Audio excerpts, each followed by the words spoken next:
the overall idea of the European policy to clamping down on migratory flows across the Sahel was the fact that by introducing increasing barriers in terms of interdictions and militarization of the borders and criminalization of certain practices and so on and so forth, costs would go up. Because basically people need to pay better organized groups and networks that can provide better means to overcome all the barriers and so on and so forth. So that was the main idea, quite plainly off the records assumed by European actors. The point is that this never happened because of the large impunity that we mentioned before.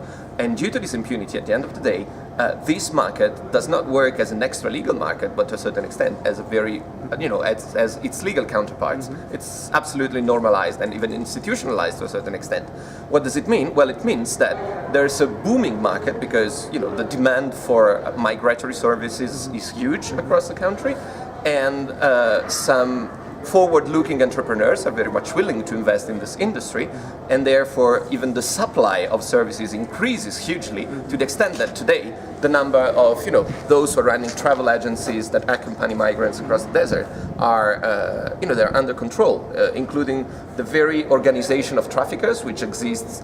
It's not even hidden. The Bureau de Trafiquants, the union of traffickers, Smugglers Bureau. The Smugglers Bureau.